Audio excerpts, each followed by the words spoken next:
on fatherhood. This is our monthly meeting. Today is Friday, May 16th, 2025. The time right now is 10:03, and we are recording this meeting. I'm going to start off. I'm going to read our mission statement. The mission of the Hawaii State Commission on Fatherhood is to promote healthy family relationships by emphasizing the importance of fathers in the lives of their children.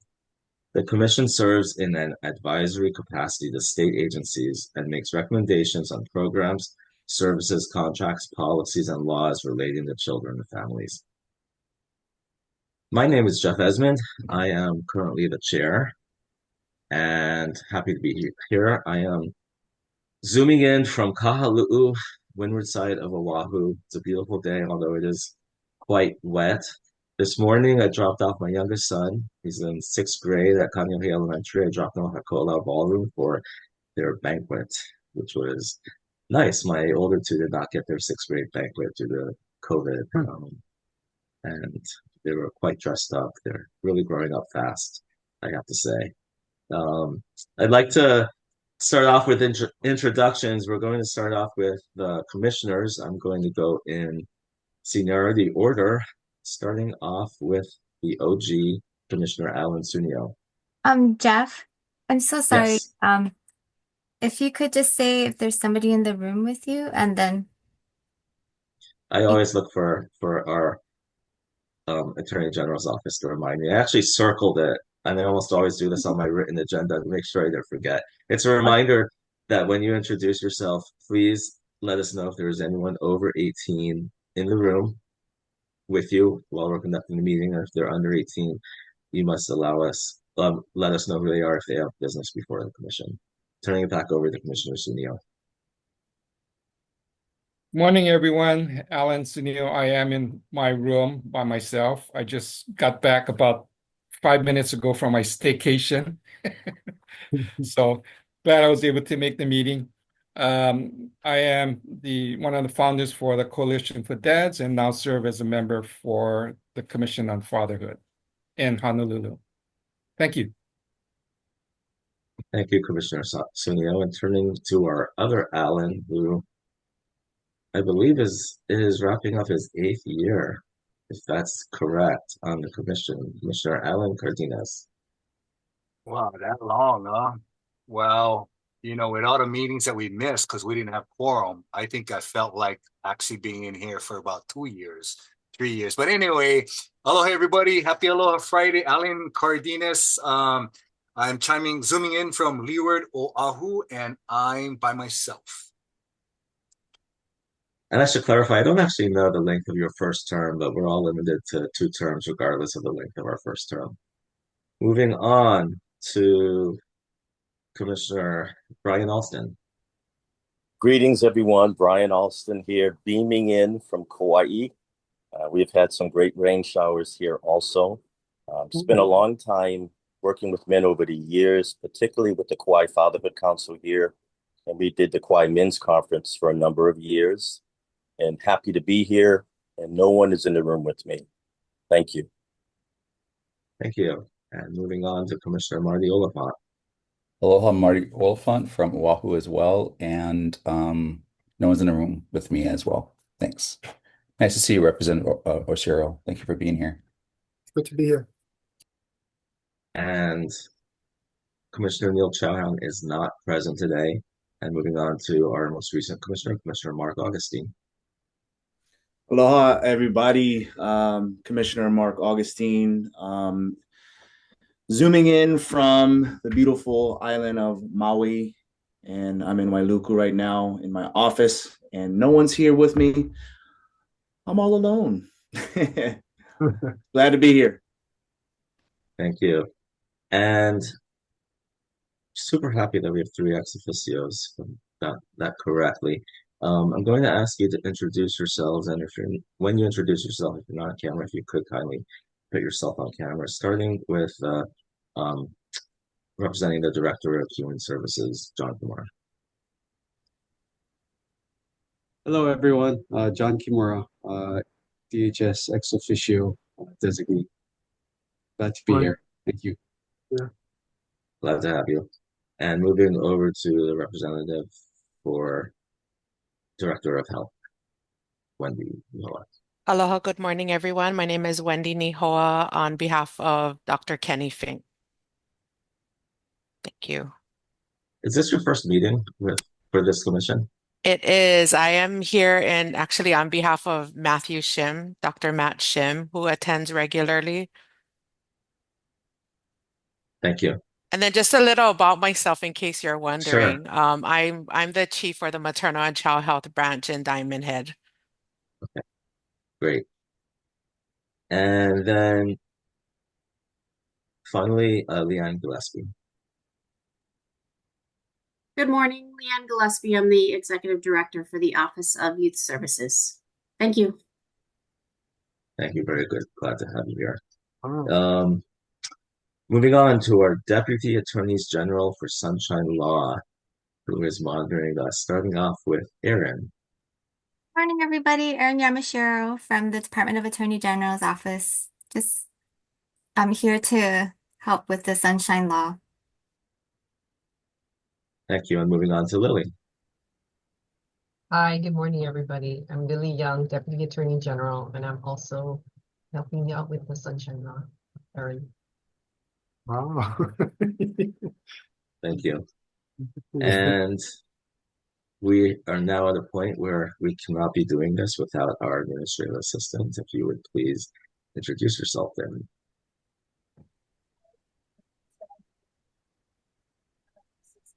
If you're talking, we cannot hear you. Oh, can you hear me now? Yes. Okay, great.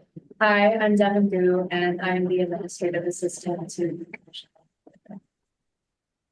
Thank you. And at the risk of being repetitive, I just can't stress how happy and how lucky we are to have you here. It's a really big deal. And she continues to work really hard behind the scenes. So thank you. I saw we had a non-speaking guest.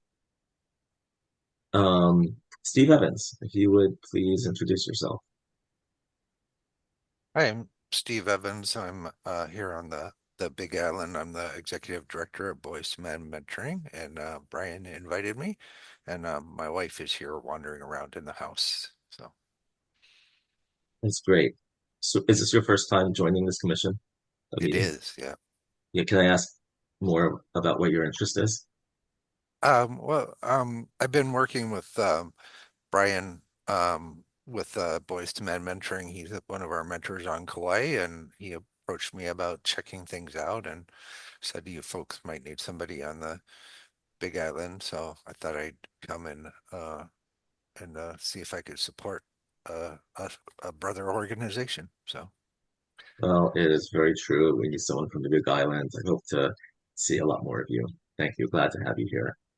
thank you.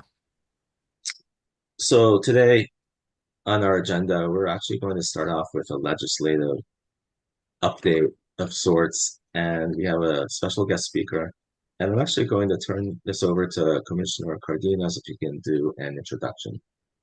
Sure. Before I give the introduction to our guest, I wanted to share with you folks that there were a number of legislation, but because we didn't have quorum, we didn't have time to meet and prep for this 2025 legislative session. I can tell you that we had 6 bills pertaining to marijuana that we missed out on, and also 6 bills pertaining to gambling. That would be online gaming, casinos on Hawaiian homestead land, and a number of things. So there was a total about 12 bills. I think as men, as fathers, we could have stand up, mobilize our base, and protect our children and our community. So I had requested, and I have the honor and the privilege of working with former Rep. Marcus Oshiro when he was in the state capitol, when he was chair on finance. We've traveled the state of Hawaii together to educate people.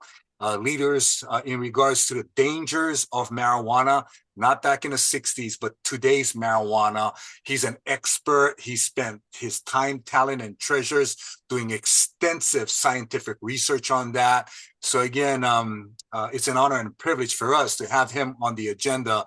So with that said, I want to introduce just a wonderful man, a great father figure, just a great guy that love our islands and want to just be here to share with all of us the opportunity that we have as fathers and the Commission on Fatherhood to understand the dangers lurking and could come up again and will come up again in 2026. So with that said, I want to introduce to you former Representative Marcus Oshiro.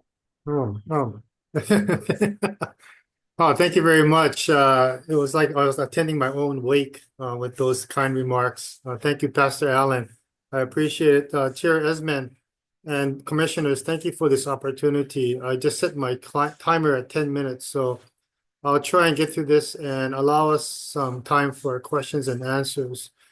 It's always a privilege to address any community group, and one like yourselves whose mission is to help the families of our state, and also to be an advisory to the various legislative commissions and agencies affecting the families.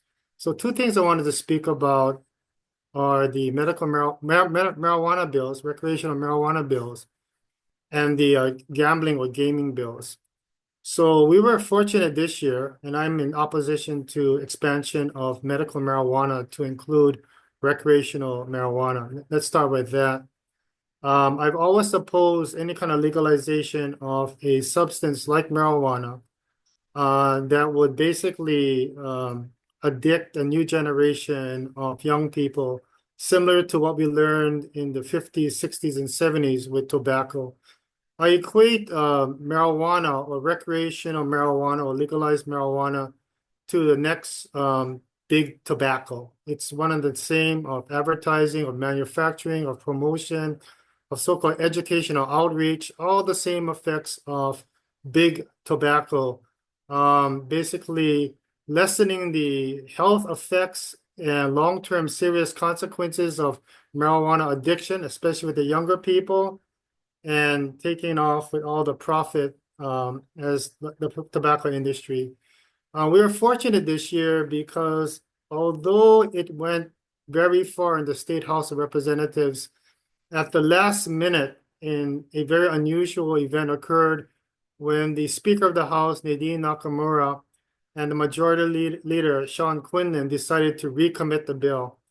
And recommitting a bill at that stage of the process is extraordinary. It does not happen every day because the bill had already gone to two committees. So approximately half of the House members, half of the 51 members, attended a public hearing, heard testimony, asked questions, and decided to move the bill forward. But the understanding that I have is that the Senate this past session was not interested in legalizing recreational marijuana. So they sent a strong message to the House. Speaker Nakamura, who is the first woman speaker of the House of Representatives ever, decided to not move the bill forward and recommitted the bill. So that snuffed out the recreational legalization of marijuana issue very early in the session. But keep this in mind, and this is the point I need to make, is that it will be coming back. It will be coming back in the 2026 session. So if you commissioners or other organizations out there are concerned about that bill ever getting to the governor's desk, I believe you should spend the next 8 to 10 months speaking to your legislators, your elected officials, other government leaders, to oppose this measure, but it will come back. The bill that I'm referring to is House Bill 1246. So House Bill 1246, 1246 is the recreational marijuana bill that would have created a new agency in the Department of Commerce and Consumer Affairs to regulate marijuana and hemp. Extraordinary. The other bill that I think the commission might want to look into and maybe participate is the bill dealing with gambling. Fortunately, that bill did not get out of the conference committees between the House and Senate. They couldn't find any agreement, but there was a strong, strong push to have that bill come out in some form. It started off as a bill to allow online casino gambling, what I call iPhone casino gambling, because basically the technology today would allow a person to carry 24/7 in their iPhone or smartphone a portable casino where they can log in and participate in any manner of casino games 24/7. As you all know, you have your smartphones, you know how tempting it is to pick it up any time of day, whatever you're doing, even when you're also operating a motor vehicle.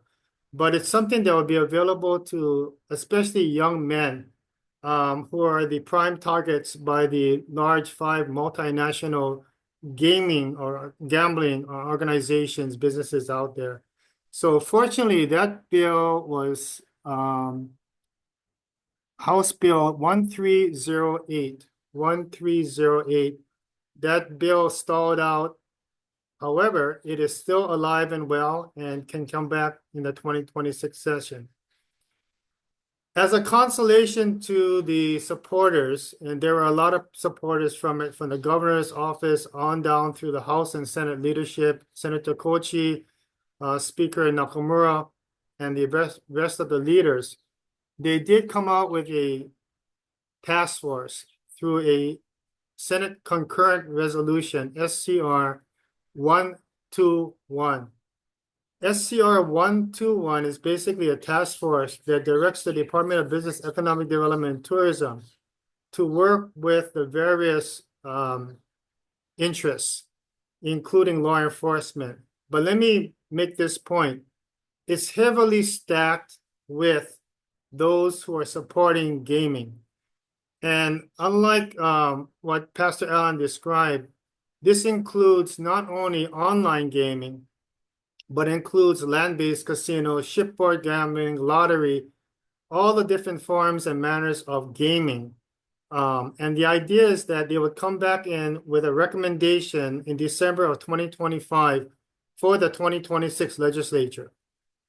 And I'm going to encourage everybody I know, including my 96-year-old mother, to participate on those meetings. I think it's a terrible idea. I've been an active member of the legislature from 1994 to 2017. I recently spent 7 years on the Hawaii Labor Relations Board chairing that tribunal, and I have not changed my mind over 30 years that gambling is not good for Hawaii. As the past finance chair during the Great Recession, I experienced the challenges of balancing a budget, making ends meet. And I've always, and to this day, think we did the right decision. And that's why Hawaii does not have any gambling. I think there's a new generation of leaders in our legislature. I'll give you an example. 31 of the 51 members in the State House, 31 of the 51 members in the State House only got elected in 2022 or in 2024. So a majority of them have about 4 years of hands-on legislative experience, not much experience. And I believe that they're somewhat naive or ignorant on the dangers of any type of gambling. So I have about 2 minutes left. So let me end here and see if there's any questions. Thank you very much. I have a question. This is Brian from Kauai. And I was involved in Connecticut decades ago when they were opening up to casinos and was invited as a panel to help prepare for addiction there. I wonder what role education can play, beyond the legislation, education that would educate legislators coming on into their position, educate our young men in colleges, et cetera, who are leading the way in this effort around addiction in particular. Do you have any thoughts about that? Yeah, yes, I do. There's one organization that we were fortunate enough to bring in called Stop Predatory Gambling, led by Les Banal. He's been doing this work for about 20 years, but they go out and they publish and they have a lot of information to inform policymakers, legislators on the dangers and the effects.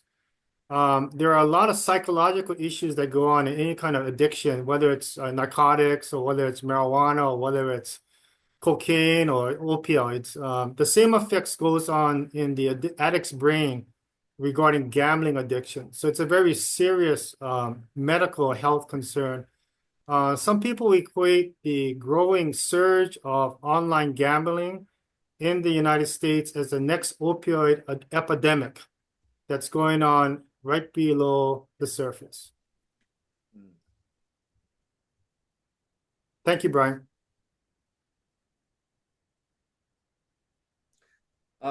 Representative Oshira, this is Commissioner Mark Augustine. Thank you for sharing. I can see your passion, and that extends to me, especially when it comes to gambling and cannabis, but especially gambling. You know, I know they're both serious. My family, at the hands of my grandfather, suffered because of gambling, and frankly, it makes me sick, to be honest. That's just my personal opinion. Because I've watched my mom then suffer because of that. And then I come in and now I'm left without a mom, you know, and I'm left with her then going in and getting into drugs and this and that. So anyway, sorry, I'm get off my pedestal there. But what, from your experience, okay, so the dangers, and I didn't know this, but it sounds like it's equated to like opioids and drugs, this gambling addiction, right? So I see addiction and I see the remnants of what goes on here on Maui when it comes to addiction, working with Aloha House and working with Mana Recovery. What are some of the like specific, like 3 or 4 major issues that you see when it comes to gambling and legalized recreational marijuana? Okay, let's start with the gambling one first. I think you're going to hear from policymakers, legislators, that there's a need for new forms of revenue because of the shortfalls caused by the current presidential administration or the current Congress and U.S. Senate. But you got to remember that the projected amount of money, maybe $10 to $20 million, pales in comparison to the social costs to provide services of rehabilitation. And then you can't put a real monetary value on the loss of a household, a family, a career, a life, because there are going to be casualties. That's a known fact that even the proponents cannot deny. So that's one thing there. You're going to hear that a lot. You're going to hear that it's already going on today, and that's why we need to go and regulate it. However, all the states that have allowed online gambling, casino gambling, have not seen a decrease in any of the black market gambling, the illegal marketing of gambling. That's still going to go on. And if you talk to your local county prosecutor, if you live on Oahu, you live on Maui or whatever, they're going to tell you that's the facts. You know, you're not going to see any of the illegal gambling going on today disappear. They're going to remain running parallel to the so-called regulated, legitimate gambling. On the medical marijuana front, I think a lot of people are under the perception, and erroneously so, once we cross the threshold to declare medical marijuana as being medicine, we basically took away the harm factor for a whole generation of young people. If it's medicine, it can't be bad. If it's medicine, it can't be dangerous, right? If it's medicine, it actually is helpful for us. And that's what we see going on today. If you talk to any of the counselors out there, you talk to the high school directors or principals, they'll tell you there's a big upsweep on young people using marijuana.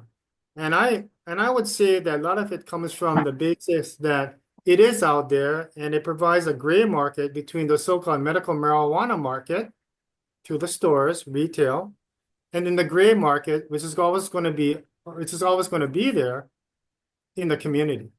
So, you know, those are the problems we're facing right now. And that's why if we allow recreational marijuana, this is another form of distributing drugs that are going to handicap, affect addict to our next generation. Sure, this is Alan Cardenas. May I make a comment? We work closely with law enforcement and ex-gang members and ex-drug dealers.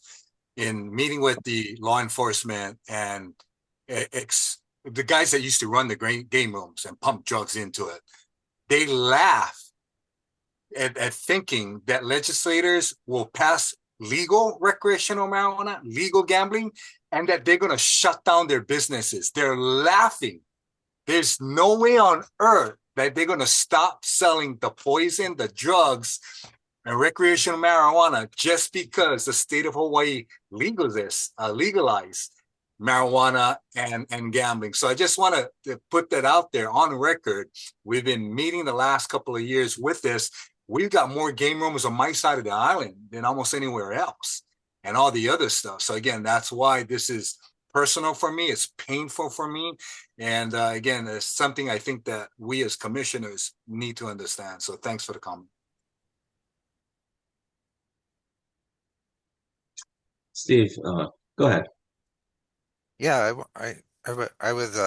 I learned recently, and maybe everybody on the call knows this, but the potency of marijuana in the last, I don't know, however long, 10 years has just gone through the roof. And it's like, thinking you're drinking three, light beer when you're actually drinking hard alcohol. And, I just learned this a few months ago. And so I have a feeling that the general public who, doesn't use marijuana may be as ignorant about that fact as I am. And, um, they're, yeah, and a part of the gambling too. It's like, well, people used to, I know there's the illegal stuff, but the gambling used to be like, oh, save up, go Vegas, go to the shows and everything like that. But having it in the palms of our hand is just, you know, just really dangerous, I think. And it's just, and all the different types of betting that's available. You can bet on, whether the guy's going to fumble the ball on the next play or something. So, Yeah.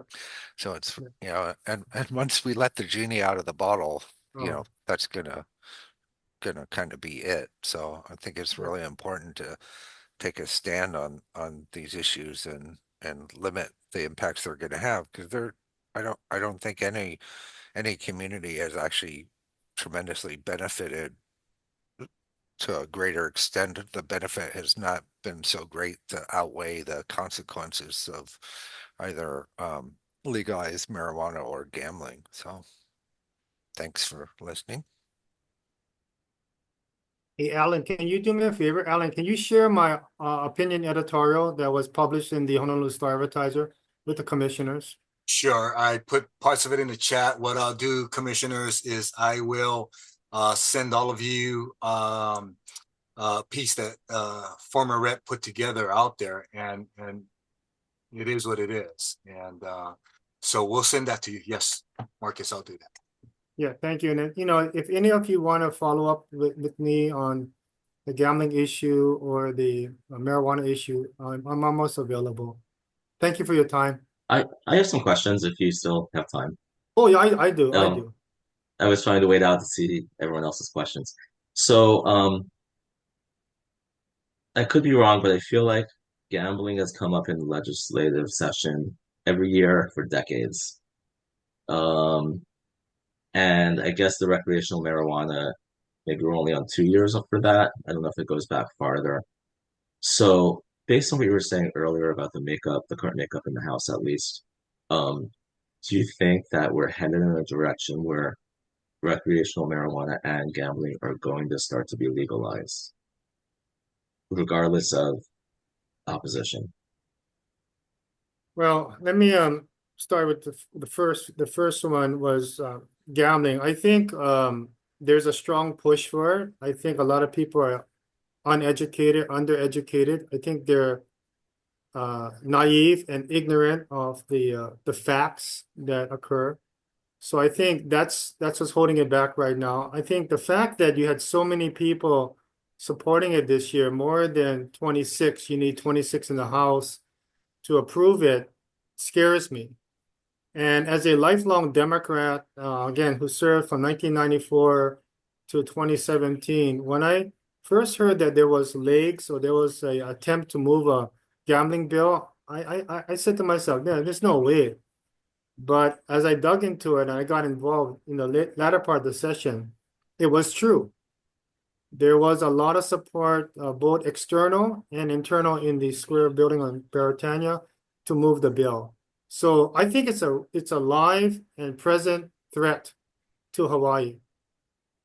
I think there's a serious push for it. And a lot of it has to come from people outside the state of Hawaii who are not living in our communities, who are not our neighbors, but who see an opportunity to seize Hawaii. And we're the last of the last states, and whoever can get in here and get those licenses are assured to make billions of dollars. So it's a business decision for them, you know. That's capitalism at its best, but we are targeted. On the marijuana front, I also gotta say that a lot of people are ignorant on the type of marijuana.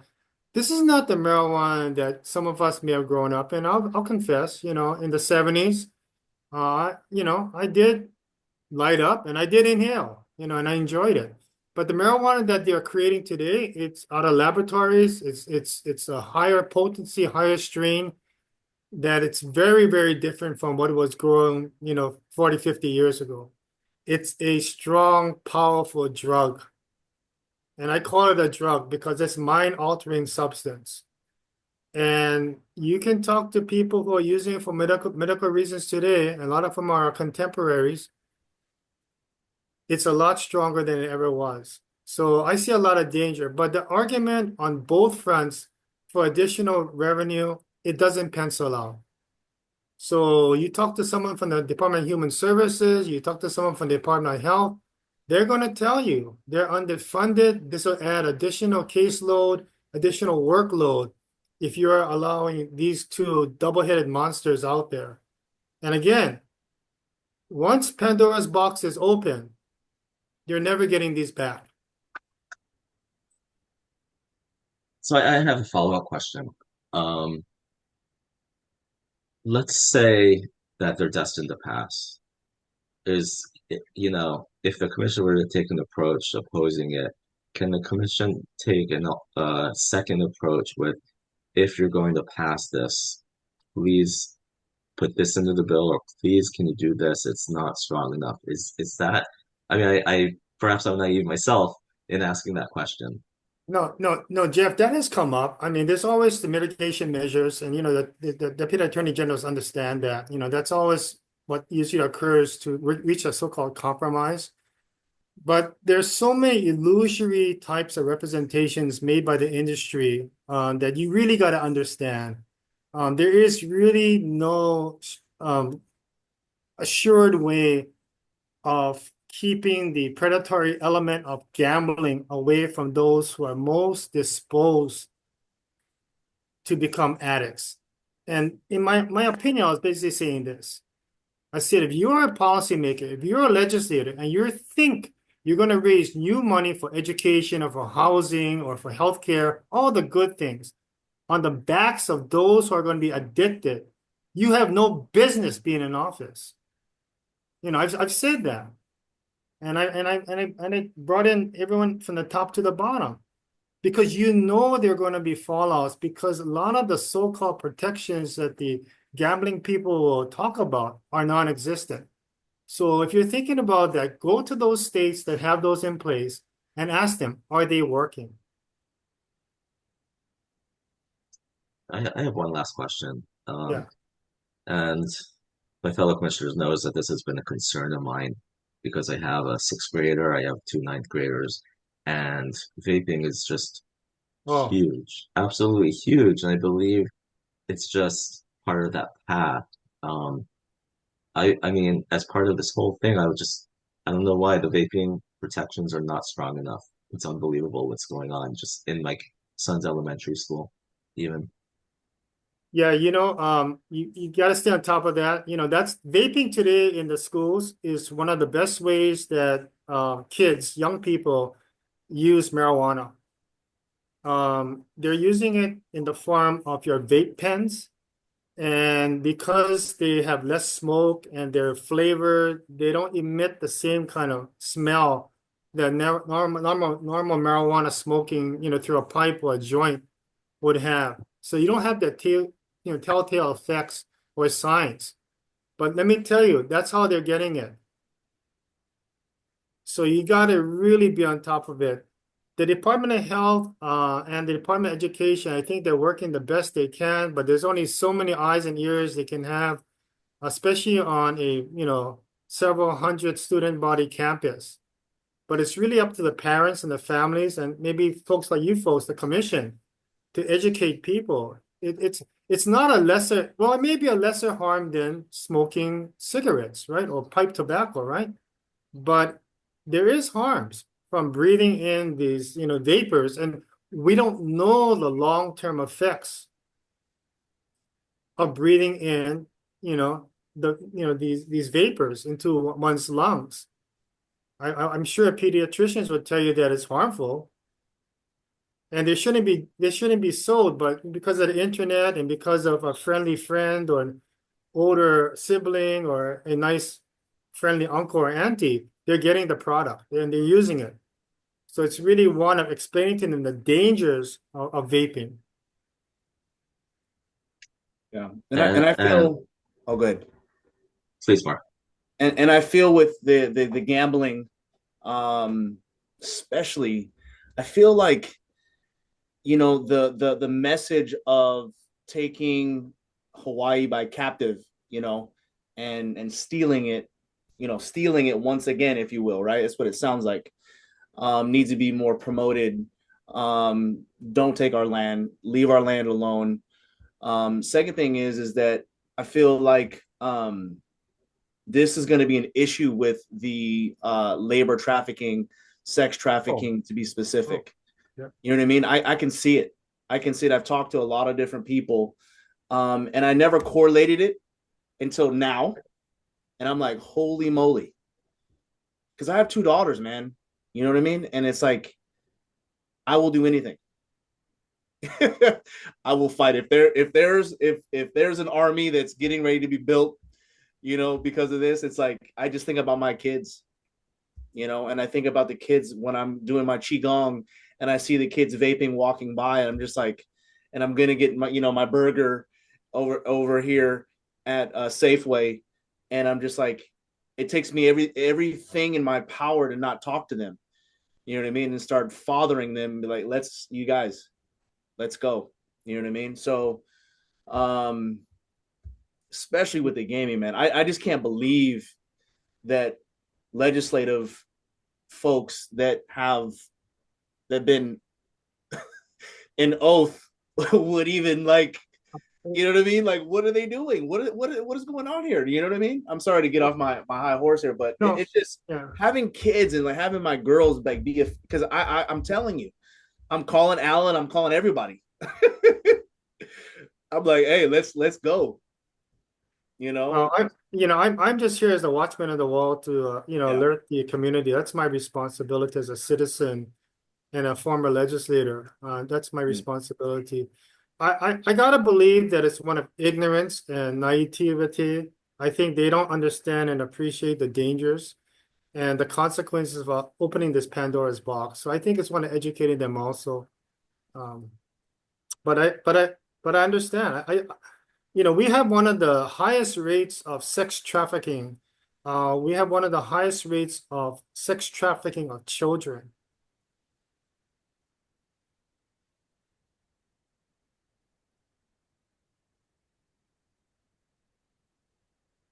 Any more questions or discussion?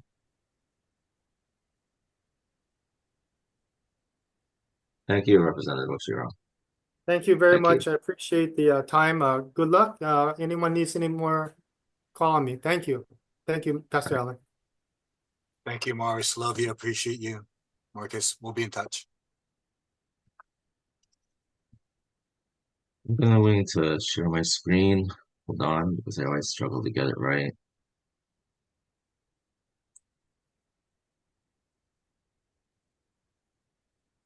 I'm correct, you can see the agenda. Is that correct? Okay, thanks. Okay. We are sticking to the topic of legislative update, and Commissioner Alston has actually put together um, a write-up that he would like to present. I'm going to bring it on the screen. I'd like to confirm, Commissioner Alston, if you wanted to share your screen or if you want me to have this up. If you could share your screen, that would be great. Okay, will do. I'm turning it completely over to you. Thank you, Jeff. Thank you, gentlemen. Thank you, everyone. What I did here was simply take our strategic plan, and I found a really great summary that Civil Beat did on this 2025 legislative session, and they highlighted, kind of what made through. A lot didn't make it through, right? But they highlighted what made it through, and also what areas might get funded, etc. And so if we were walking through this document I put together, that first part, the legislative priorities that would align with us, meaning our mission, the areas that impact us in terms of commissioners and ex officios, that first area there, legislative priorities, here is a quick summary of what came through that aligns with us. And then I went further and said, okay, how does this impact the Commission on Fatherhood and our strategic plan? How does it align with our strategic plan? And then these are the areas that pop: empowering fathers, strengthening families, building communities, and what that means.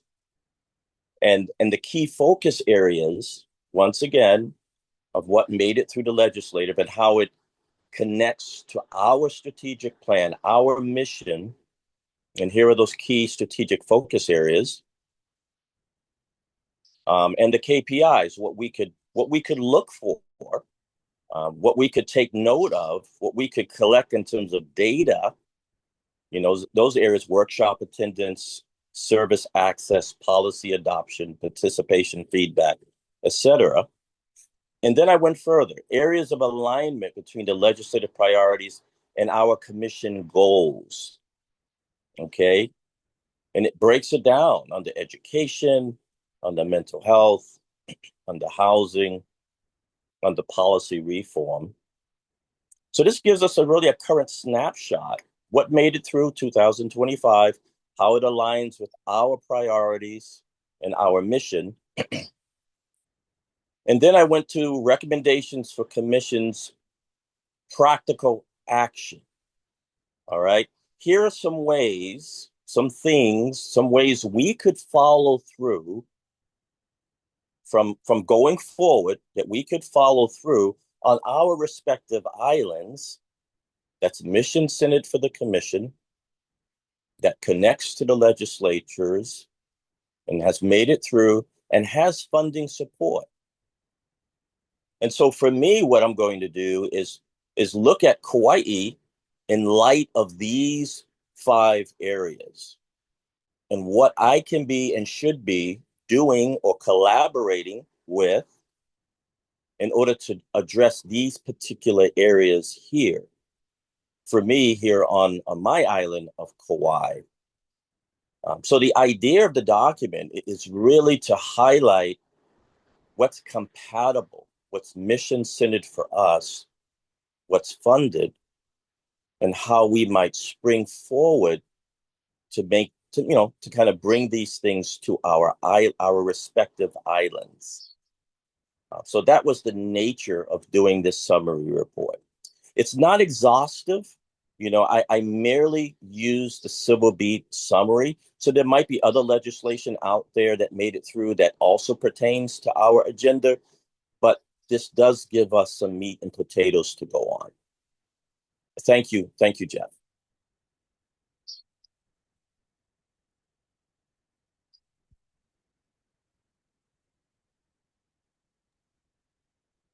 I would love to see the commission getting an earlier start in the fiscal year.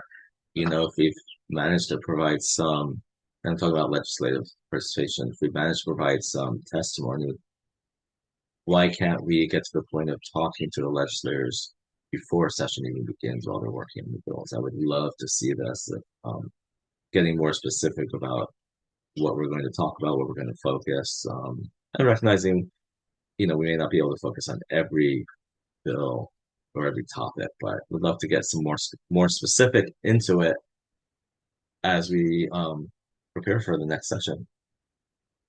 Thank you, Commissioner Austin. Thank you, Jeff. Happy to hear any other comments or questions if there are any. Thank you so much.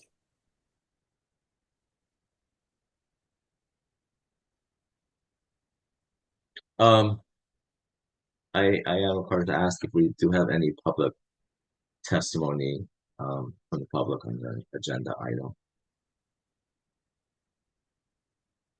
Okay.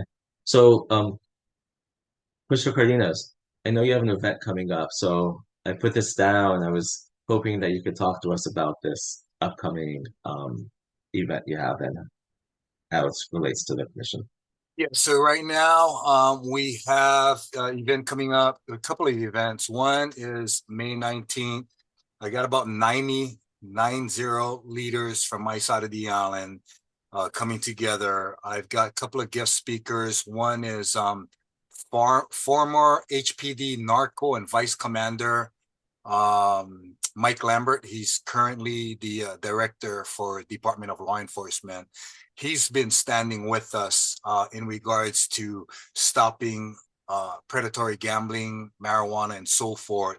So he's gonna come out to continue to educate our men and leaders out on the West Side in regards to those dangerous policies. I also have Council Member Anja Tupola. She is going to roll out a initiative similar to what Brian created, but more specifically to stop the crime.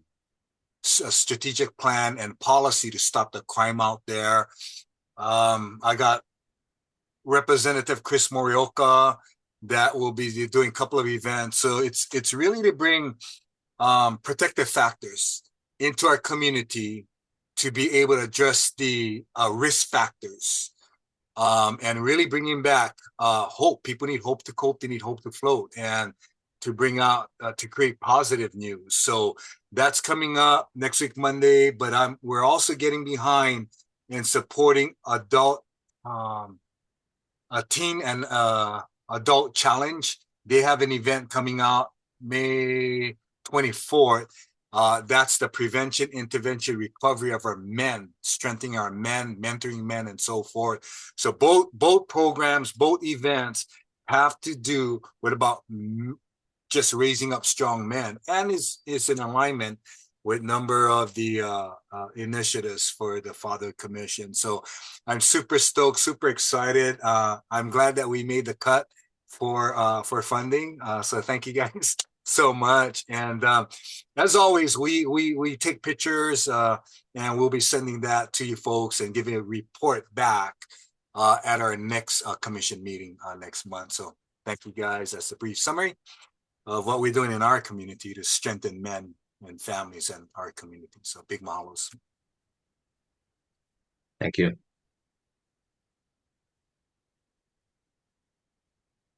Moving on the agenda, the awards, and I'm going to talk about all the awards and where we are, and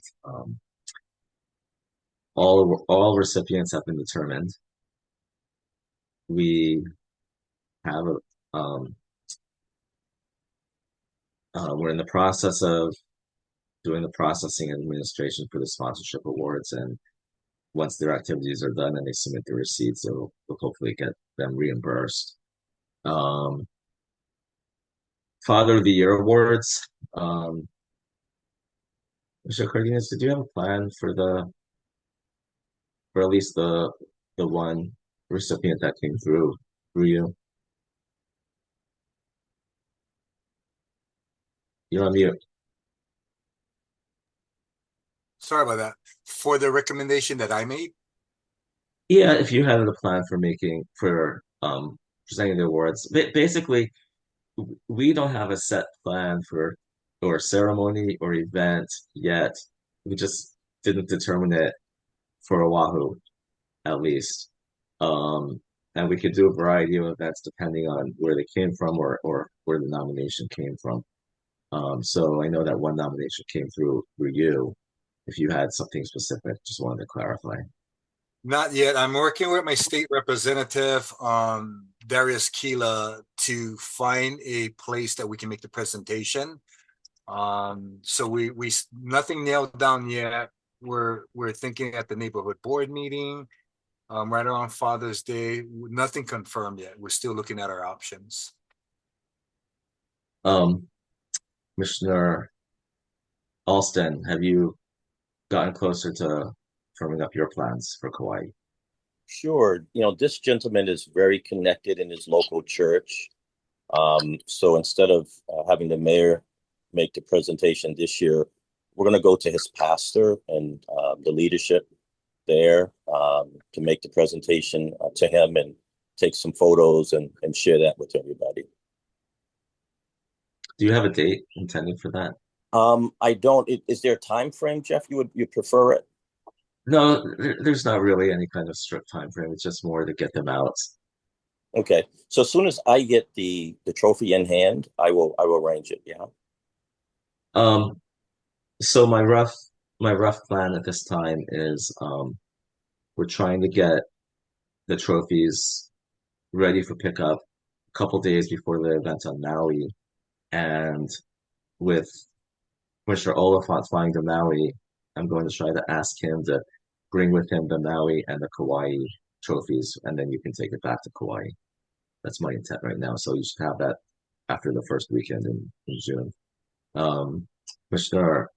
Augustine, um, are you set for at least the Maui recipient during the celebration of families and fathers? Yeah, we're set. Before we do anything, there's a correction on the Maui date, June 7th, not Oh, thank you. I don't know why I keep getting that wrong. Thank you. June 7th, that first Saturday in June 7th. We are all set. We are getting prepared and ready. Kavika will be there, and we'll have a representative from the mayor coming out. He will not specifically be there himself, but we'll have a representative from his office to come out. And that's pretty much all we have right now as far as like specifics. Yeah. Commissioner Sunio, I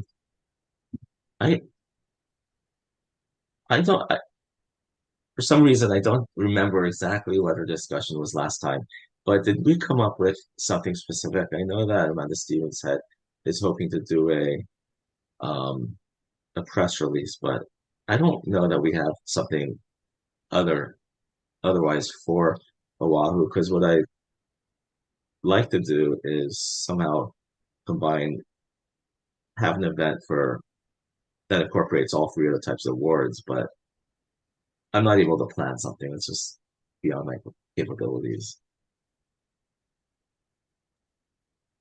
I think we discussed doing it, but nothing from there. So if we have all the information, we could still do a press release. Would we include the names of the recipients in the press release itself as a way of announcing it, or do we announce in the press release that we have an event coming on, or that we're going to announce it? Yeah, I don't think I think it's supposed to be a surprise for everybody, right? So Yeah. I don't think we would be announcing a name. We would just be announcing that through the Fatherhood Commission, we would be recognizing, different businesses and or recipients for the awards and the dates and where. Um, should I try to request an event with the governor? I just not sure what to do. And I know that he's doing a lot of traveling, and then with all the bills, I don't expect he would be able to do it soon anyway. Um, Well, we also talked about having the mayors doing a proclamation.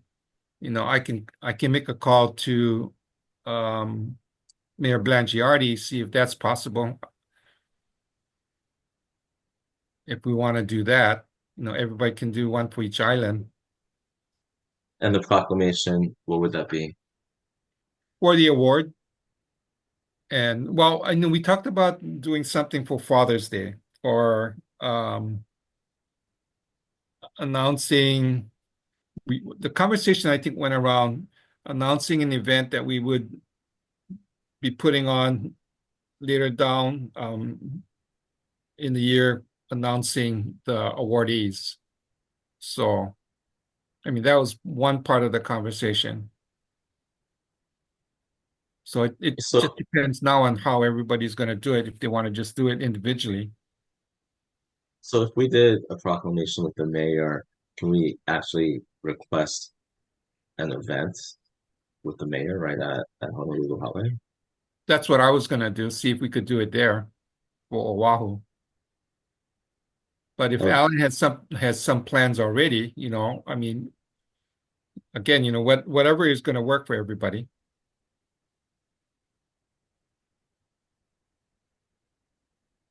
I'm seeing um a Kauai event, a Maui event, a Commissioner Cardina's event, and then another event. Just because I think Commissioner Cardina's, I guess it's you if you how personal you want to be since you have a connection there, or if you want to combine that within a broader event.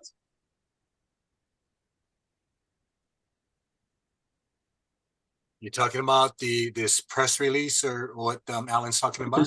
Just a means, a ceremony to announce the Father of the Year recipients.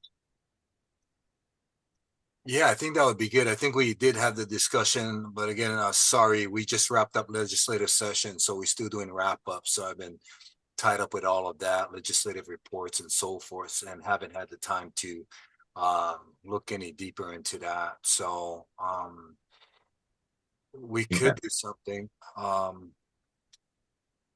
That would be what time frame? When are the trophies going to be ready, or not the trophies, but the awards? Are you going and are you going with award line again this year, Jeff? Yeah, we're doing the word line. They'll be ready by the end of the first week of June. First week of June, the awards should be on. Okay. Yeah. And fathers, they're just looking at the timeline to do this. I know the governor's working. He's got a whole bunch of bills he's looking at, probably signing, not signing, and so forth. So, he's tied up. So maybe the mayor's not as tied up. We could reach out to see if that would be a possibility. Doing that Honolulu Hale, and it's just getting the yeah. Let me go send an email to the mayor's assistant right now and see what the options are.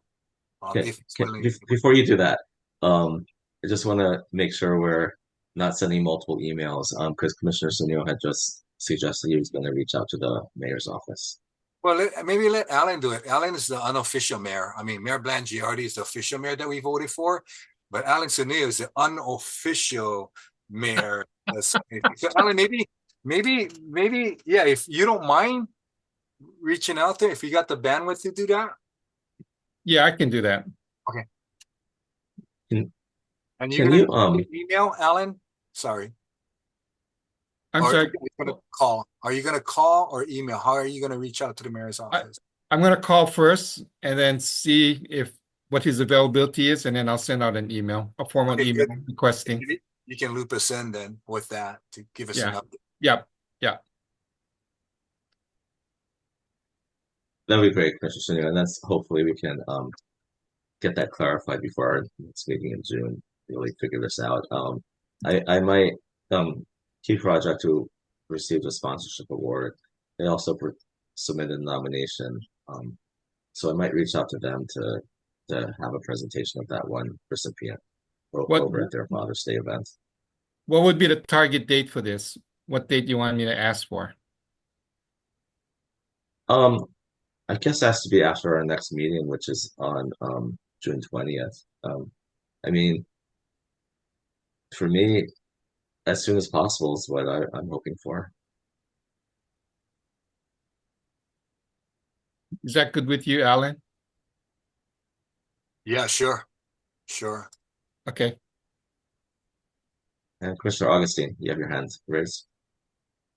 Yeah, I want to circle back to a discussion that I think we had last time. We are basically sending out letters to for Maui. We're sending out 2 letters, right? Because we want them to both to show up. Is that how we were doing it? We want them both to show up so We we can generally well, you're saying because we have a Molokai yeah, recipient, is that what you're saying? We yeah, don't really necessarily announce that. We want to surprise them. That's been our approach in the past. So okay, I'm not sure if you were pursuing inviting the Molokai recipient to the Celebration of Fathers event. We can't necessarily pay for the transportation. Was that your right, intent? yeah, because I want to like let them know because I'm assuming they know that they've been nominated, right? And then That's a good question. I honestly don't know the answer to that. yeah, I'm just kind of thinking this out loud in my head right now. How I'm gonna do it because you guys were talking. I'm like, oh shoot, I gotta let them know they need to be there if they can. If not, then we could also do like a letter or something like that once the winner is announced. Because I don't know if they can make it. If it takes telling them that they're a recipient to get them there, I would personally prefer that Okay. because it's still Yeah. nice to be honored in that public setting when Yeah. they earned it. Okay. Because I have a connection with Zeke, but I don't have a connection with the other guy. So I'll figure out how to do that. Just let them know. Yeah. Okay. I'll figure that out on my end. Thanks. Okay, great. So be looking to um hear back from a few of you guys. And let's get this figured out maybe by the first week of June or something like that. Yeah. Yeah. Do we have letterhead, by the way? Is there a letterhead? Is there like a We have a official logo and we can logo? certainly and we have sent letters out where Okay. the logo is put into the header or footer in the Word document to look like letterhead. And of course, Devin could help with that. Okay. I'll communicate that with them. Thank you.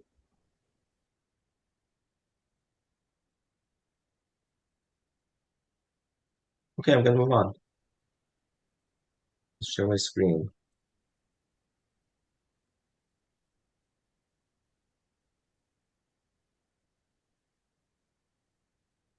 Okay, great news here. Commissioner Alston has prepared his summer edition of the periodic newsletter, and we are here to review his newsletter. Thank you, Did you? Jeff.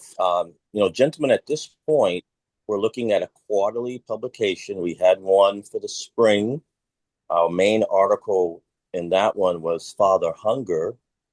The article we're suggesting that I've done for this one, the summer newsletter, is picking up on the presentation that we had by Kev. So fatherhood and trauma, fathers and trauma. The newsletter itself has several different sections that can kind of remain consistent, right? So you have the main article here.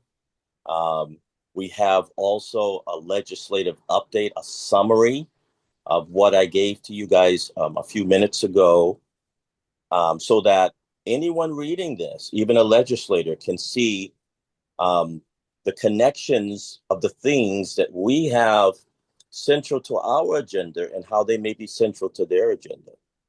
And that's the summary right there. So a legislator getting this can read that and say, hey, here are the things that are important to the commission and that are important to us. So they can see that by reading that, as well as ex officios. And then with the other sections that could remain consistent We would have our announcements of the Father of the Year, of the grants recipients, our announcements of sponsorship awards. We did a spotlight of a business. We did Kawika's business. For the spring edition, we could come up with a business to spotlight for this one. And then we would have in there as well the resources that we offer for the different islands, and then the opportunity section. So those are, sections that remain the same, but we put in the latest information. And then these would be the two major pieces that would be different. Thank you, Alan. So I will pause there, but happy to make any edits or changes or however you see fit, and hoping that our admin will throw in her effort and could piece this together. But those are the pieces that would go into the next newsletter. Thank you, Marty. Thank you, guys. That's awesome, Commissioner Brian. I like the quadrants. Excellent, brother. Thank you. Can be, focused on each quarter. And so to have understanding the fatherhood and trauma types, are these four quadrants the same? Are these three? Oh, I see the two are the same. That's the top two, yeah. Those are for the trauma piece from Dr. Stephen. Well, there shouldn't be anything repetitive. So if you're seeing something repetitive, that's a typo. The article itself is divided up into these sections to make it easy to kind of read and to understand the pieces about trauma itself. Okay. Yeah. I dig it. I dig that. I like that. I like the references. I like the links to different resources. That is awesome. And then, yeah, I like it. I don't have any feedback other than I like that quadrant part.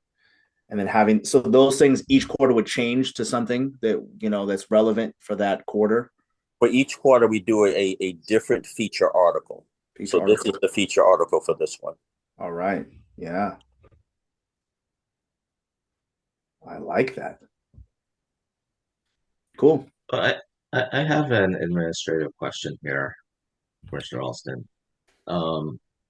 Since we do have an administrative assistant, and please chime in, Devin, on this.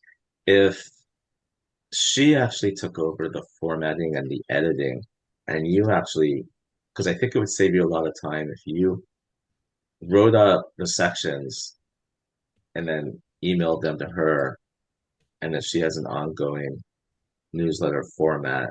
Would that work? I'm not sure if we totally reconcile the software that you're doing this and then sending it off to her to do some final edits. Yeah, that would be perfect, Jeff. I mean, I could take it out of this framework and just send the feature article and whatever that legislative update might be, just send that to her. And then she has, as you said, a format for the newsletter, and she would just plug them in. That sounds fine. I love that. Devin, do you have any feedback on that? Yeah, I mean, that's fine. I think it looks fine on its own right now. I don't know if you want me to change this time around, but in the future, that's fine. For future editions. I'm not sure the timing when we set the last one out, but I think it was only 2 months ago. So we target June for actually sending it out.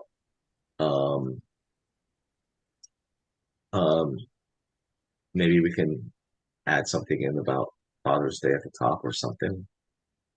And Jeff, will we add in those sections that are missing? I didn't put the other sections in there.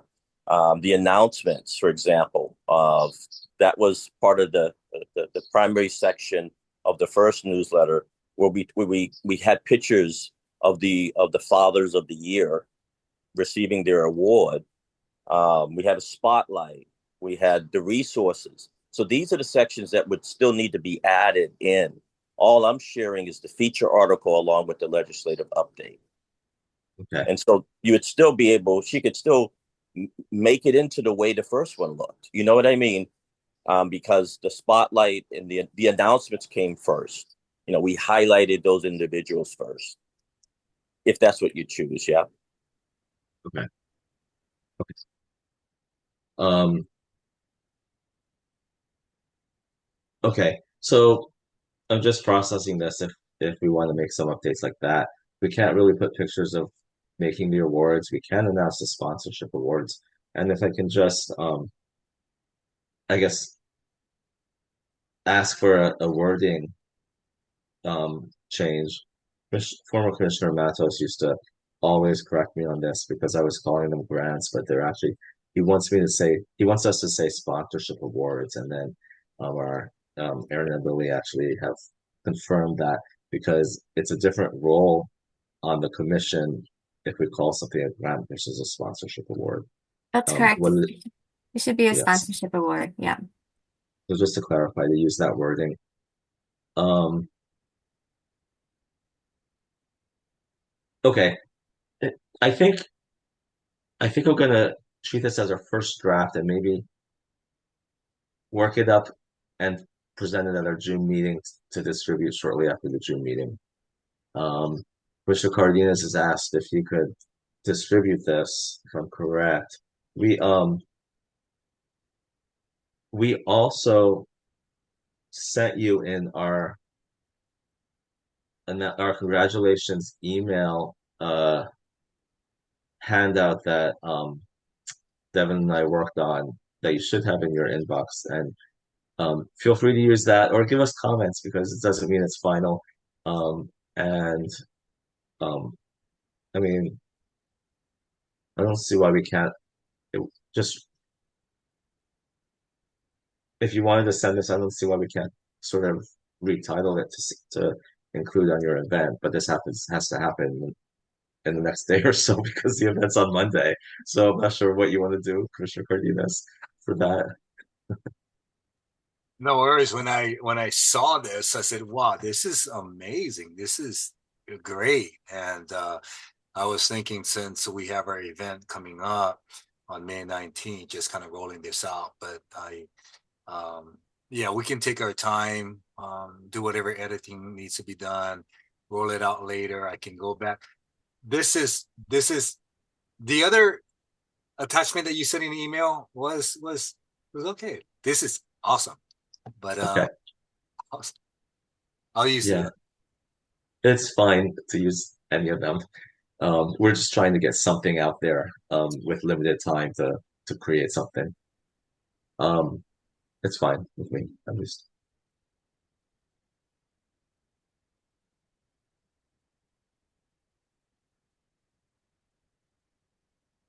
I think I want to go back for a moment. Where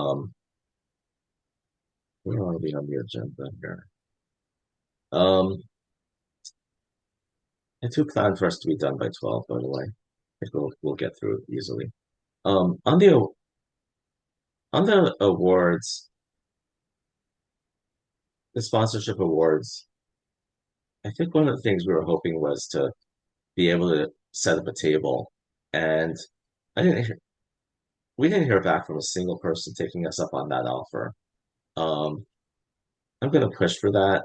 I know it's hard to get to these events, but I'm going to push for that and be in touch with you guys to see if we can share helping the table the events. Um, moving on to the celebration of fathers and families event.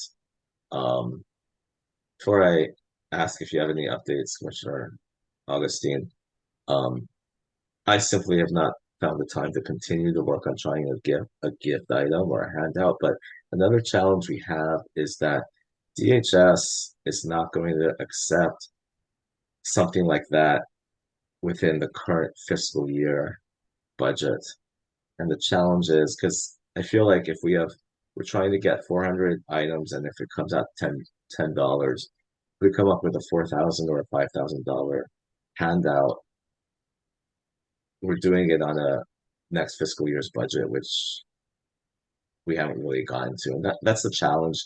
So I struggle with the idea of showing up at the event and not having a handout, but I just I don't know what to do. But Commissioner Augustine, if you have an update or comments on that.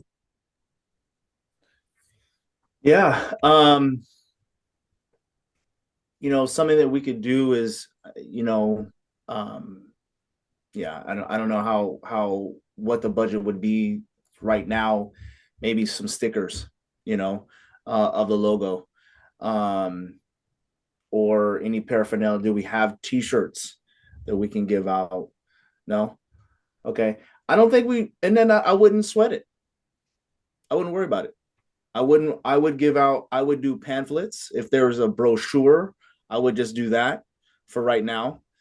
And then when we can purchase something that, a pen or a self-care kit, then we'll do it then, but I wouldn't worry about it right now. Because even for me at my personal table from my program that I'm going to be having there, um, you know, we're tight on funds. So also, so we're having like just whatever I have, Play-Doh and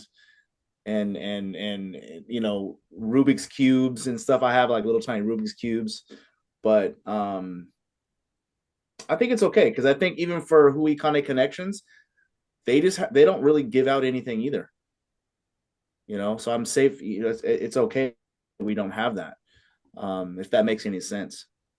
I guess we could do candy, kid-friendly stickers, something like that. I mean, I don't know.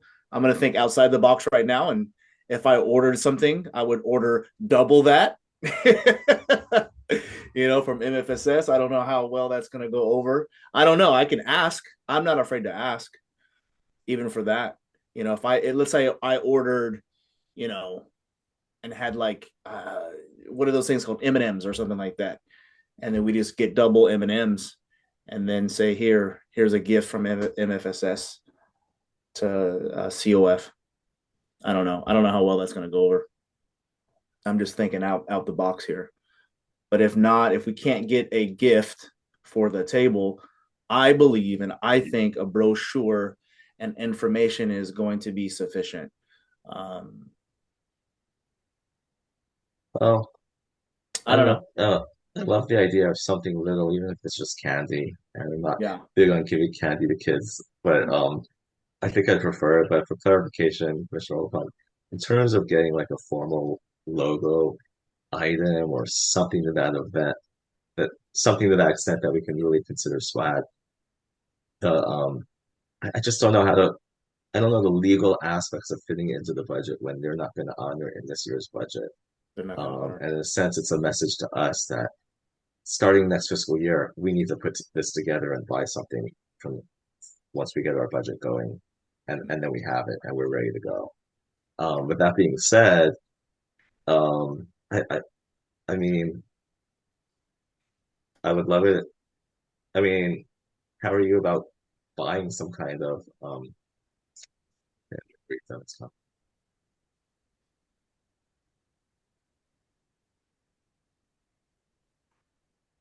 well, let's just say we um we bought candy at Costco, and and $200 can go pretty far as opposed to $4,000 or $5,000. Um, we theoretically we have space in the budget. Can we go ahead and do that? Yeah. I have Oh, sorry. Sorry. I have to check. I don't know if that May 30th deadline is still applicable to this.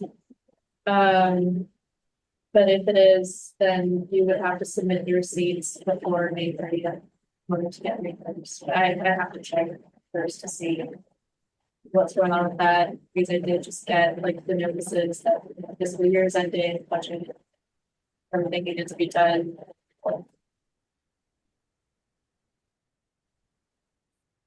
Well, I think we have room in our the way the budget. I think maybe we should. This is on you, Commissioner. Between Commissioner Oliphant and Austin to bring with you, or Commissioner Augustine to buy on our behalf since you're already over there. Have it there. Can you just give me a moment to pull up the budget just to double check this? Yeah.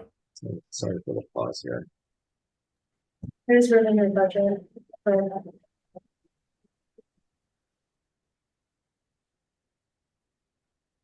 I mean, I can pick up some, I don't need to get refunded for picking up candy and bringing it along with me. I can do that. And I'll bring some dental floss and toothbrushes with me too, I guess. But I just think that, when we table stuff, like when I was sitting at that event the other week, a couple of weeks ago, at the storytelling event, I had a brochure and I was giving that out, but to draw people to your table, there has to be something to give away sometimes. Because True. Alan, when Cardenas was sitting there, he would just bring people with his charm. I don't have the same charm as Alan does. So I would need something more of a lower, I'm just playing. But I think part of that is just making sure in the future, yeah, our future budget, I think we should probably put in some money for swag. I'd say swag, meaning just a logo on a pen or something like that, or our title on a pen. It doesn't have to be a logo, but our title on a pen or something like that. And a good quality one would be good. But as a way to kind of give away things. And then there's also this thing that I've seen people play like pinwheel kind of thing. And then, oh, not pinwheel, but like a wheel. And you can like have like facts about the commission or facts about Hawaii or whatever as a way to kind of get people interested in doing a quiz. And then once they answer a question, right or wrong, you can give them a little prize that we have at the thing. And if there are fathers there with their kids, that's what's going to bring the fathers to our table too, is this notion of giveaway for their children, and more times than not. That's something that you're able to prepare for this event. No, I said I can bring a bag of candy. I can't bring anything else with me So, for the event. so the budget specifically has an item called um sorry, I lost it. It's promotional materials, $200. And I think and we have a separate budget item, $720 for advertisement because we're trying to get people over to our table to be able to talk to them or get that handout or something like that. I think we can easily submit $200 based on the existing budget. Um, at least if Commissioner Augustine, if you can just go ahead, even this week, make a purchase at Costco and we'll submit it ASAP and then you have it ready. Is that an option? That is an option. Yeah, I can do that.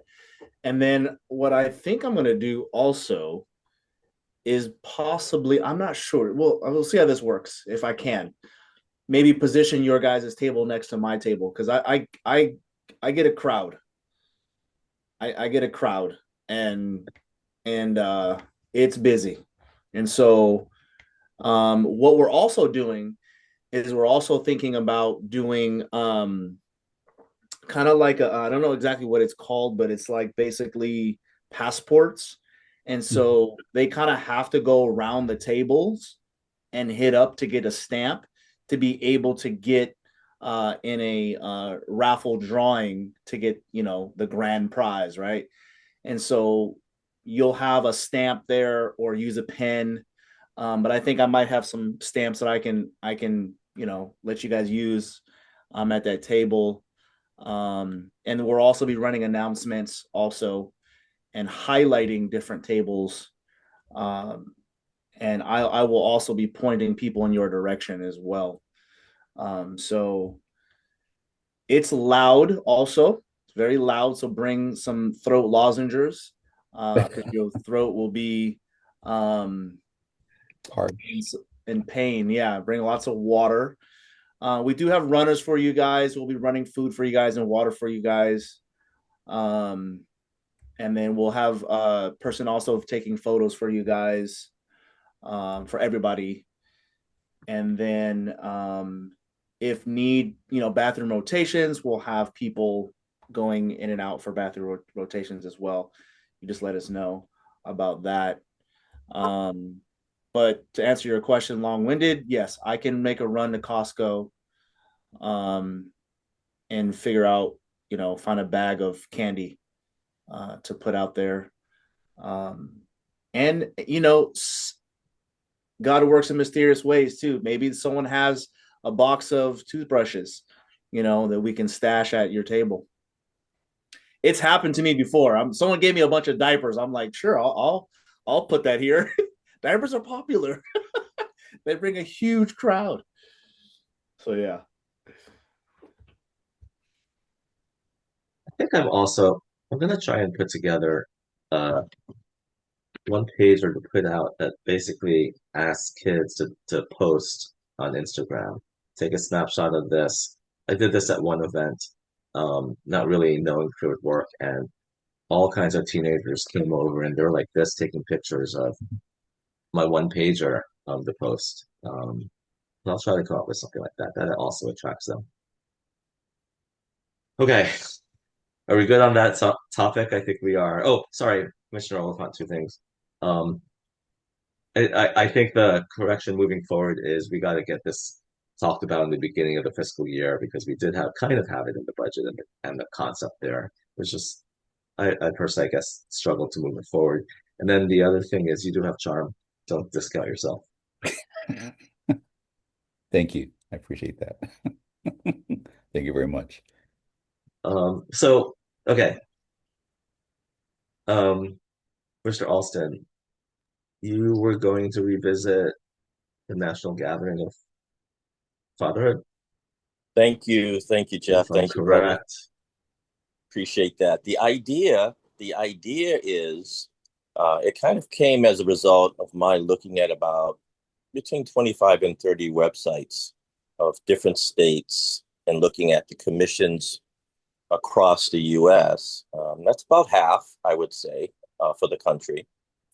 And the idea came about that what if we had, could be every 2 or 3 months, a national meeting of all the commissioners where we just reported out and shared what we were doing and they shared what we were doing. And we kind of saw points of alignment and support and camaraderie, etc., online, virtual meeting. And so what I put here is a document of an implementation plan for such a meeting. And what could naturally follow from this is if I had one other commissioner that wanted to work with me on this, because if I'm understanding correctly, two of us could meet outside the meeting without it being a problem. And then we would look at this, put together a plan, put together a date, all of that, send it in to Jeff for our meeting so that we can all review it together, and say yay or nay to it, and perhaps have a gathering like this. And then in working with other commissioners, maybe we sponsor it every quarter or every 2 months, or maybe we rotate it. We kick it off, and then commissioners from Florida do the next one, commissioners from Texas or from Massachusetts or Wisconsin, on and on and on. But just a way to bring, to expand the brotherhood, so to speak, and to see our alignment and to work together. So that's the idea. What do you think?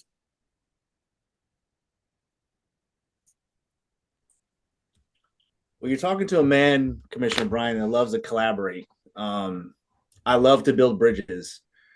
And I had the opportunity to go to CADCA in DC in the beginning of this year in February.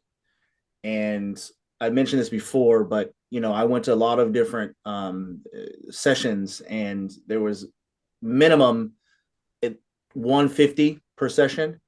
Then I go to the fathers prevention session, and there was a whopping 5 people in that room. And I was disappointed, to be honest, because I was expecting a lot more men, people, to get behind fathers and the initiatives and the issues that fathers have. And, I ended up actually speaking at that particular session. And so None of those men in there that represented, maybe 2 or 3 different states knew that there was a commission of fatherhood in their state or some sort of committee. They were like, what? It was like new news to them. It was, how come Hawaii gets this, and we don't get this? I said, well, you can have this too. So when it comes to collaboration, when it comes to something like this, where we're getting together and building bridges, and we're getting together and developing things and listening and learning, planning things, I think it's a win for all of us, because I always say this: we are an example. The whole state of Hawaii is an example of what men and fathers are doing, amongst other things. This particular person, she was like, "Oh, can you stand up and talk about what you guys do?" And I'm just like, I'm not even on this ticket here, but I will be glad. I just totally took it over. I had so many different questions, and so I think that I think we should do it quarterly, though. Give us some time to plan and think. And we're super duper busy, but and I like the idea of sharing the responsibility with other commissions, because then it's not on our plate all 100%. So that's my input on that. Thank you, Mark. And just aside, out of the 25 or 30 states that I looked up fatherhood commissions, only one I couldn't find one for. All the others had a commission or a committee on fatherhood at a state or municipal level. So from my, that half of that research shows that it's prevalent. People may not know about us, but we're across the country.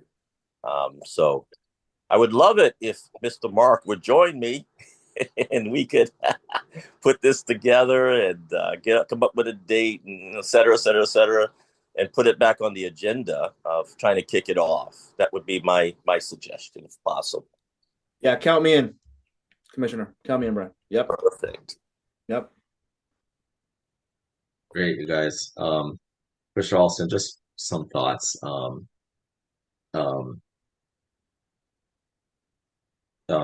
all for ambition.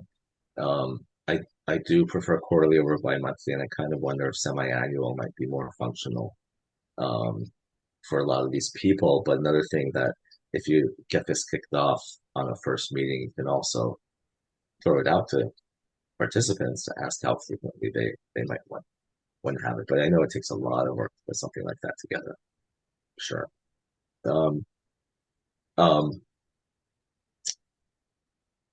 Devin, thank you for the follow-up.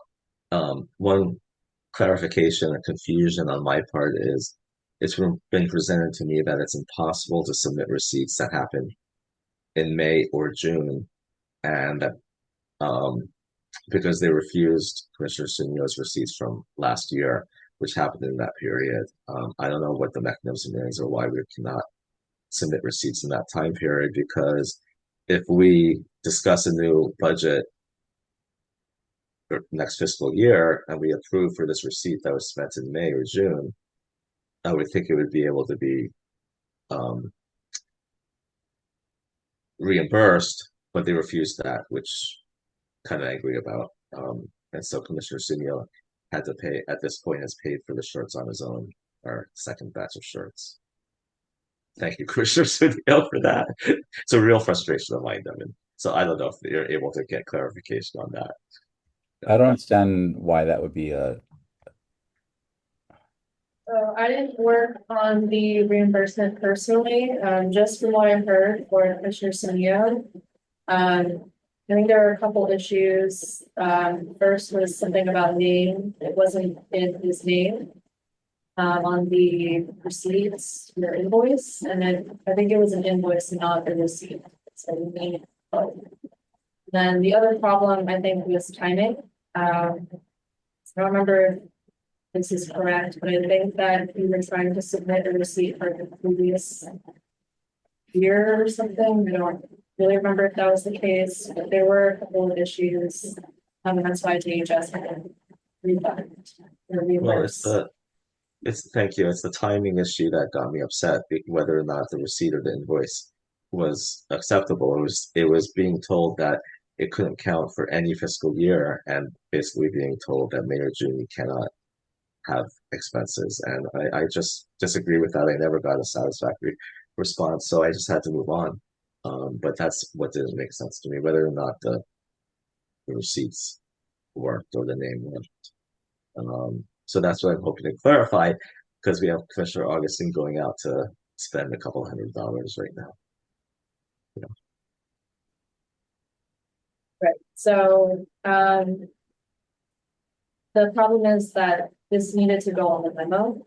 So any expenses that are going to take place after the end of the fiscal year needs to be declared on the memo, which is sent out in April.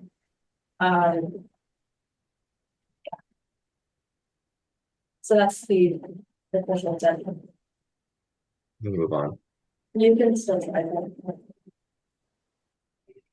that. We have in our agenda, I've kept this up, but it hasn't really moved forward at this point, maybe next fiscal year. The next line item is Fatherhood Commission luncheon. Um, um, I don't know if there's anything anyone wants to talk about that, especially Commissioner Sunio, or if we want to again defer that topic.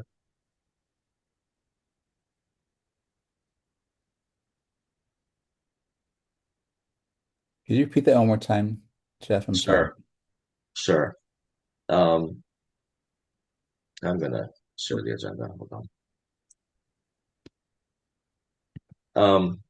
We have this line item, Fatherhood Commission luncheon, that the topic has been introduced, which is a great topic, but we haven't moved forward with how to do that or what we're going to do.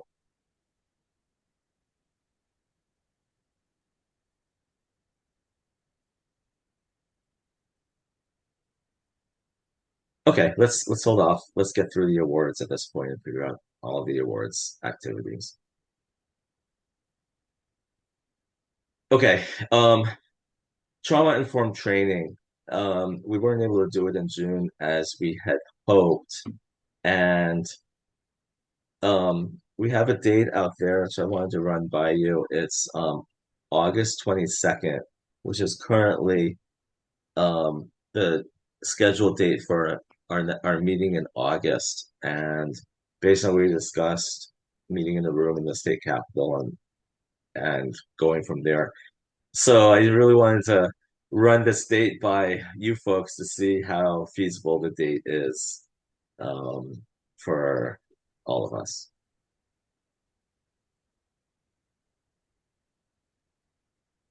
I think that's a resounding and non-unanimous approval of the date. What's the date? I So don't know the date anywhere. August 22nd. I didn't get it in the agenda. So yeah. Oh, sorry. August 22nd. I'm going to be in Japan, but that's okay. You'll be in Japan. Just out of curiosity, Commissioner Sunio, if we did it a week before or a week after, will you be here? Let's see. Oh, we can't do it the week before if that's a holiday. So if we did it the 29th. No, I'll be gone, but that's okay. Okay. If you got the majority that can do it, then that's fine with me. I'll be gone from the 20th to September 7th. Okay. Okay, then I think we're gonna move forward with the planning. I guess what I really need to do is make sure we're going to have quorum. It's in conjunction. Actually, I take that back. Aaron, for this event, I think the intent was to have an event and a meeting and a lunch and a meeting, but we could still have the event without quorum, am I correct? Is it gonna be just the training? It's like an informational meeting?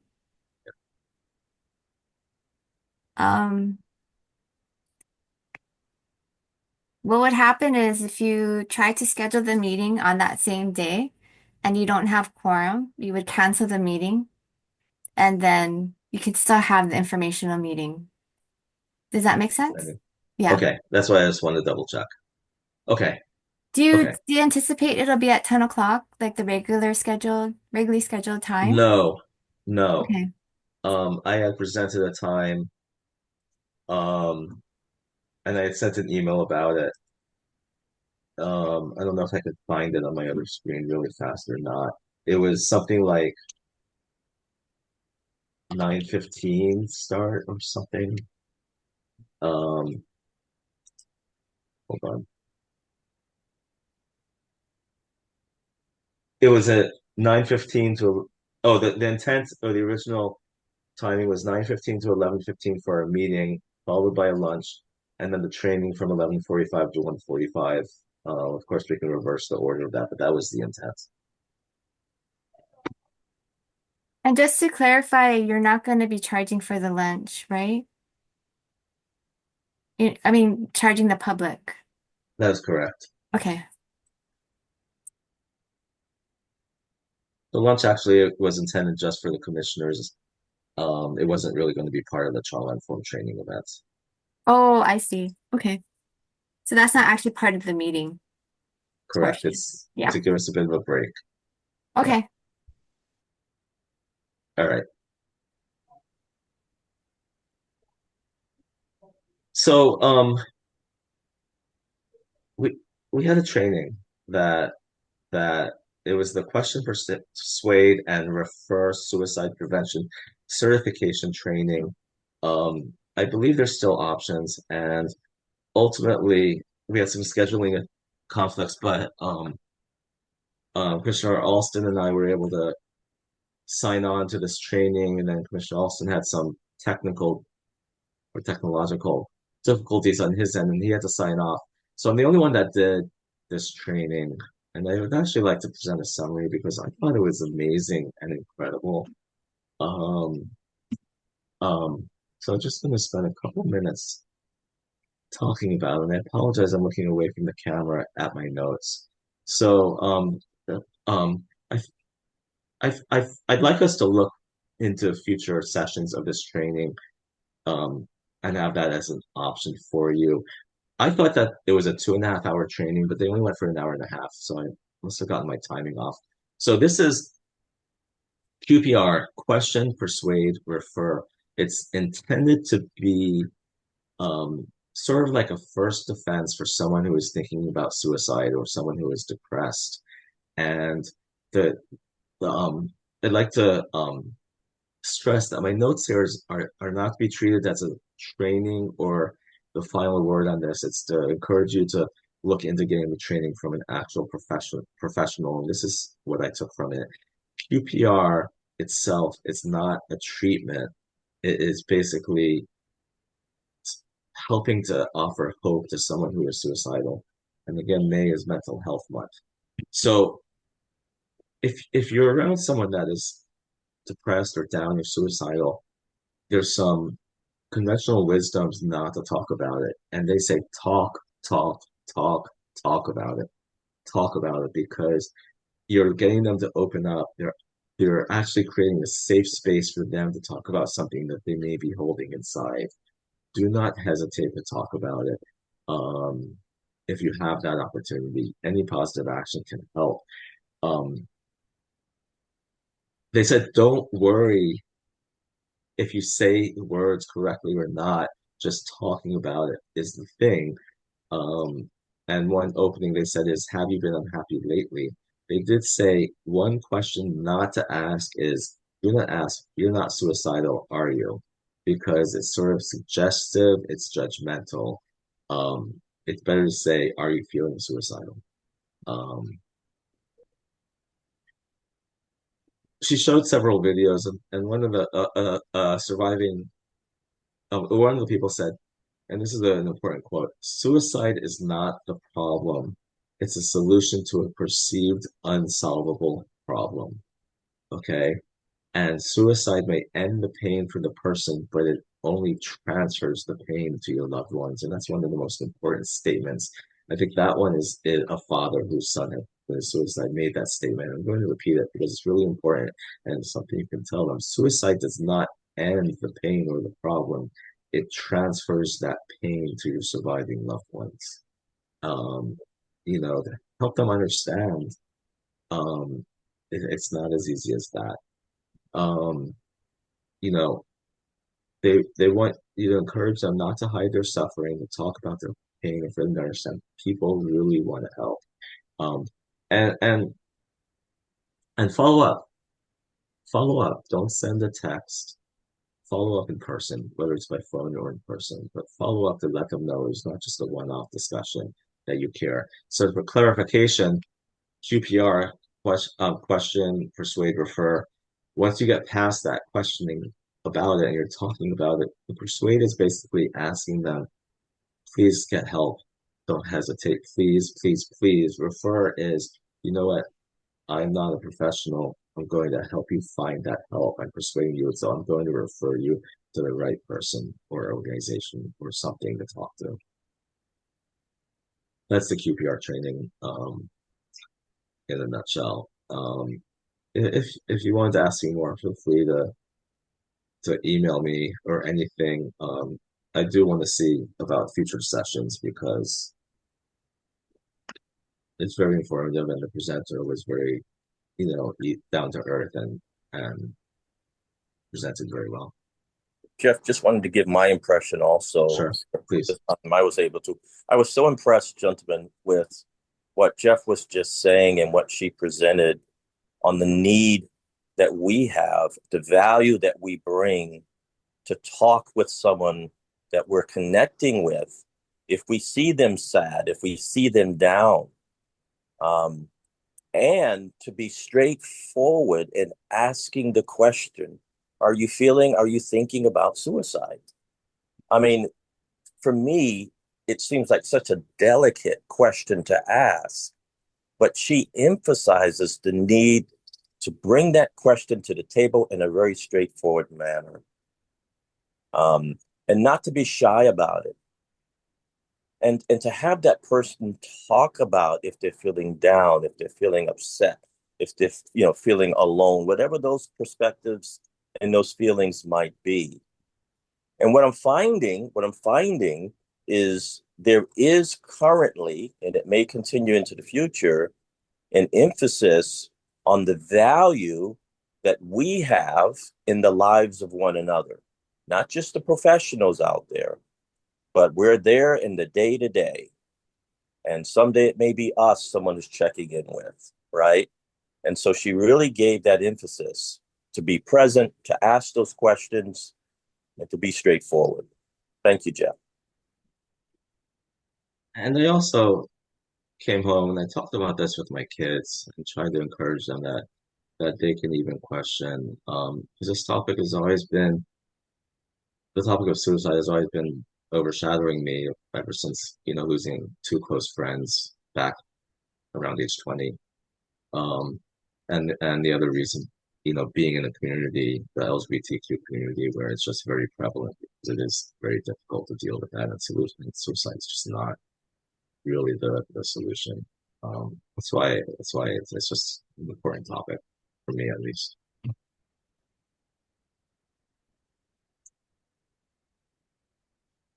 I have on our agenda to talk about another event, but this was the Hawaii Early Childhood State Plan Community Engagement Forum, which was yesterday, and Commissioner Alston was going to go, but there was a scheduling issue. He did not go, so I do not have an update. I don't know if there's anything you were able to update, Commissioner Alston, since you didn't get to go. Not yet, but she did say that she would try to send me the information and what they talked about. So I would be happy if I do get that summary to bring that to us. I would love, it sounds like it's something that would be great for the Commission on Fatherhood to get involved in. Commissioner position update. We have our one outstanding applicant from Oahu. I don't know what happened. It seemed to stall. I asked him to please be actively follow up. So he has followed up in this past week, and we're kind of trying to get an update. I've been hoping to get him on board by July 1st. It's going to have to be interim, which has happened to many of us, even though the letter was sent out during session. So I just don't know what happened. And then we'll see if our guest earlier, Steve from the Big Island, would like to apply for that Big Island position. Officer nominations and elections. We have elections coming up, and the chair position is going to be open. I am stepping down as of June 30th. It's been a good run. I feel like I have fulfilled my objectives of sort of being a transitionary chair, and getting us an admin and getting our admin up and going and familiar with what needs to be done and trying to start a whole bunch of initiatives. And I feel like we're there and it's time for some new leadership. I don't think this and any organization the leader should stay on continuously. I think there's so much here to offer. So looking forward to elections come July. Please think about putting your name in. And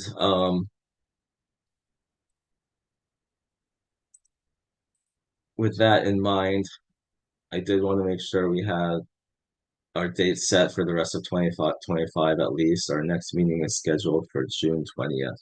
Um, thanks, Charles. And that's it. That's it. We have 6 minutes to finish by 12 o'clock. Open to final thoughts. Anybody? This is Commissioner Sunil. I just want to let everybody know or let you know that I sent the message to the mayor's office. They're going to get back to me. And I contacted another friend of mine. So he said he can work on fatherhood stickers for us. And he can get it in 2 days, but he's going to let me know what he can do. So I texted him the logo. So he's looking at it now. I was hoping he'd get back to me before this meeting was over. So I'll just reach back to you, Jeff, and let you know. Great. Thank you very much. That's amazing.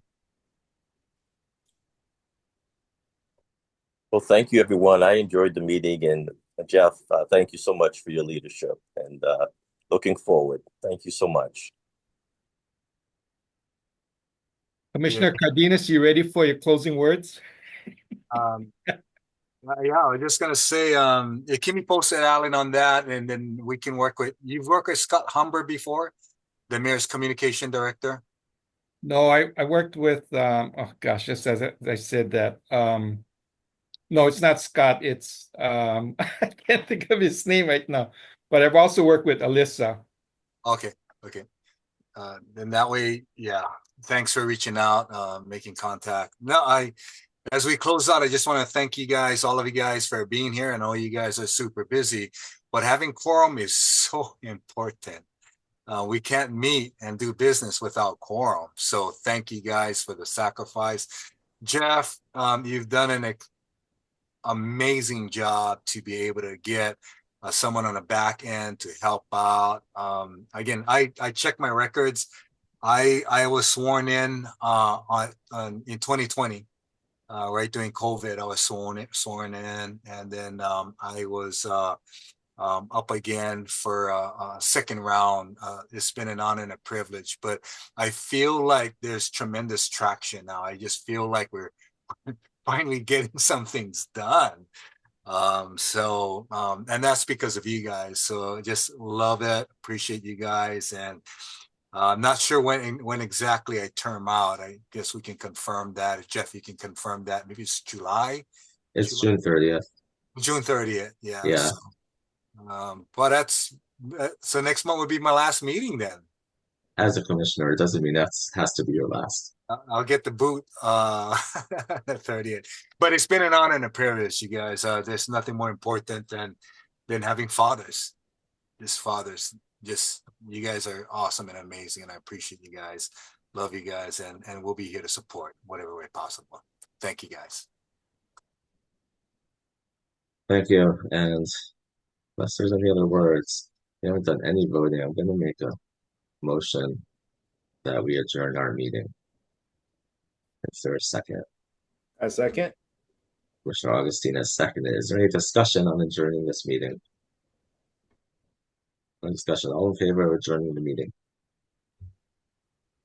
That is a unanimous vote. Thank you, everybody. See you in a month on June 20th.